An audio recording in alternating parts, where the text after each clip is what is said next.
Miss হবে না আপনার পছন্দের টিভি শো। দেখুন জি5 অ্যাপে একদম ফ্রি।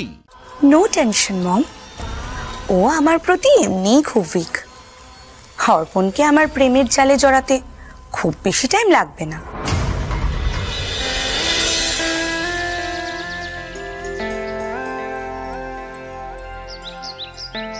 মা, কি ব্যাপার গো? তুমি তো এত লেট করে ঘুম থেকে ওঠো না, তোমার শরীরটা ঠিক আছে তো? আরে না না, তুই তুই একেবারে রেডি হয়ে গেছিস, স্নান হয়ে গেছে। ইস, আমার উঠতে অনেকটা দেরি হয়ে গেল না রে। আরে বাবা, একদিন লেট করে ঘুম থেকে উঠলে কিছু যায় আসে না। আমি তো ভাবছি তোমার শরীরটা ঠিক আছে কিনা। না রে, শরীর ঠিকই আছে, আসলে এই ঠান্ডা পড়ে গেছে তো সেই জন্য আর কি, মানে মাথাটা খুব ধরেছে। মাথাটা ধরেছে? এখানে ঠান্ডার কি দোষ বলো তো? আমার তো মনে হচ্ছে তোমার চোখের জন্য মাথাটা ধরেছে। আমার মনে হচ্ছে কি এটাই হয়েছে। না, আমি বিষয়টাকে আর ফেলে রাখতে পারবো না, আজকেই তোমার চোখের ডাক্তারের কাছে নিয়ে যাবো। তুমি এত নিজেকে নেগলেক্ট করো কেন বলো তো? ব্যাস অমনি সকাল সকাল উঠে শুরু করে দিলি, কিছু হয়নি আমার। দাঁড়া, তোদের টিফিনটা করি, বুবাইটা আবার ওদিকে বেরিয়ে গেল। এই না না না না, একদম না, তুমি আজকে আর কোনো কিচ্ছু করবে না। বুবাই দাদা আর আমি ওই অফিসে গিয়ে খাবার খেয়ে নেবো, ঠিক আছে? তুমি এখন যাও, রেডি হবে, আমি ভাইকে বলে দিচ্ছি তোমাকে ডাক্তারের কাছে নিয়ে যাবে। যাও যাও যাও। আরে উঠে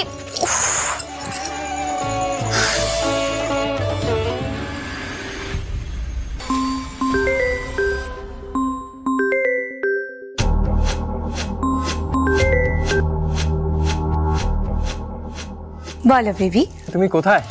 এই তো বেবি, আর কিছুক্ষণই বেরোবো। ঠিক আছে। আমার আর ঘরে মনই বসছে না, খুব এক্সাইটেড লাগছে। তাই বুঝি? ডেফিনেটলি। এতদিন শুধুমাত্র সোশ্যাল মিডিয়া আর ভিডিও কলই কথা হয়েছে, এবার সামনাসামনি দেখবো, এক্সাইটমেন্ট তো হবেই না। So where are we going today? আমরা এখন যাচ্ছি হাতিবাগানের একটা ক্যাফেতে। ক্যাফে? কেন, তোমার পছন্দ না? Actually I love street foods. আর আমরা তো এখন স্টুডেন্টস, বলো বেশি খরচা করাটা ঠিক হবে না, তাই না? সিরিয়াসলি তুমি আমাকে নিয়ে এত ভাবো বলো? আমি যে কি ভেবে কি করি সেটা বোঝার ক্ষমতা তোমার নেই অর্পণ দত্ত। আমি ভাববো না তো আর কে ভাববি শুনি?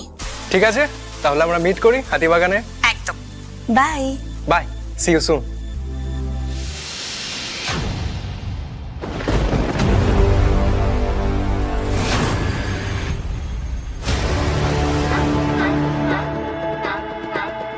হ্যালো মম, সো তোমার কথা মতোই I am going to meet him today. একদম মা, তুমি যেরকম বলেছ সবটা সেরকমই হচ্ছে। নো টেনশন মম, ও আমার প্রতি এমনিই খুব উইক।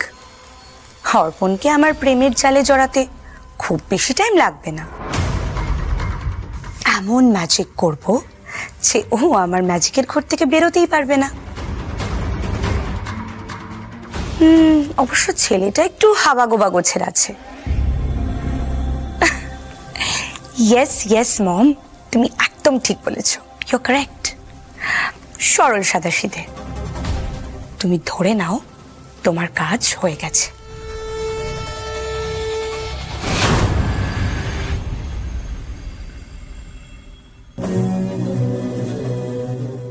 কিরে, সি ইউ সুন কাকে বলছিলি? শুধু এটুকুই শুনতে পেয়েছে তার মানে? মা, তুমি এত জেরা করো কেন বলো তো? মা তোকে জেরা করছে না ভাই, একটা কথা জিজ্ঞাসা করছে। একটা কথাও জিজ্ঞাসা করতে পারে না মা? এত বড় হয়ে গেছিস তুই। বন্ধুকে বলেছিলাম, হয়েছে? বেশ, এই কথাটা আমি আর বাড়াতে চাই না। তুই যাকে বলেছিস তাকে বলে দে তুই এখন কোথাও যেতে পারবি না। মানে কেন? কারণ তুই মাকে নিয়ে চোখের ডাক্তারের কাছে যাবি। আরে আমি এখন ইউনিভার্সিটি যাব, আমি এখন মাকে কি করে? আচ্ছা ঠিক আছে ঠিক আছে, চুপ কর। সত্যি তো পুটি, ছেড়ে দে না ওকে। ও এখন ক্লাস মিস করে কি করে নিয়ে যাবে আমায়? মা, ওর শুধু ফার্স্ট হাফটাই মিস হবে, নোটস নিয়ে নেবে কারো কাছ থেকে। আরো কত পড়াশোনা করে আমার খুব ভালো করে জানা আছে। হ্যাঁ দিদি, একদম ফালতু বকবি না, আমার কাজ আছে, আমি মাকে নিয়ে যেতে পারবো না। ব্যাস। এই, কেন যেতে পারবি না রে তুই? আমি সেই তোকে কবে থেকে বলছি মায়ের চোখের সমস্যা হচ্ছে, মাথা ব্যথা করছে, তারপরে তুই তোর সময় বের করে মাকে নিয়ে যেতে পারলি না ডাক্তারের কাছে। কি এমন রাজকার্য করছিস রে তুই? দিদি আমাকে একদম ধমকাবি না, আমি মাকে নিয়ে যেতে পারবো না, ব্যাস। চুপ চুপ কর দুজন মিলে।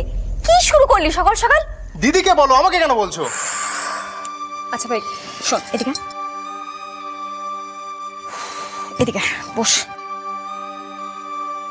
মাথাটা ঠান্ডা করে, রাগ না করে আমার কথাটা শোন। দেখ, তুই তো এখন বড় হচ্ছিস, তাই না? তোকে আর আমাকে দুজনকে মিলে মায়ের দায়িত্ব নিতে হবে, তাই তো?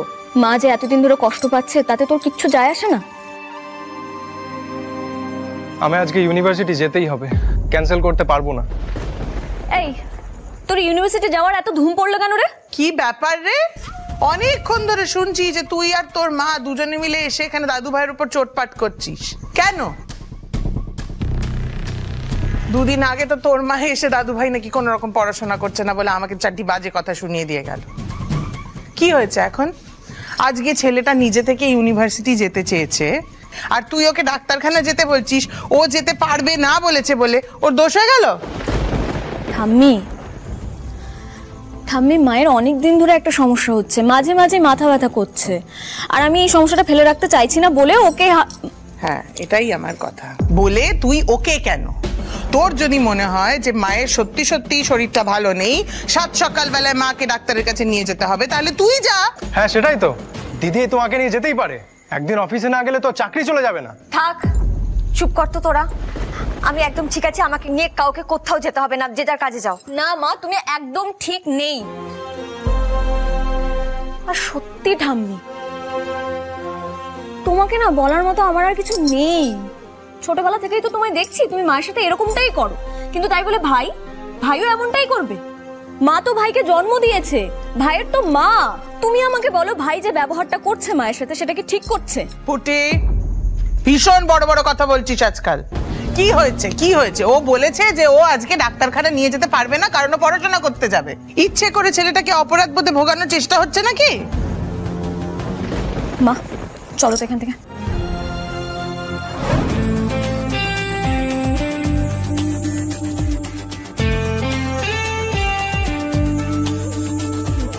কি দেখছো ভাবে?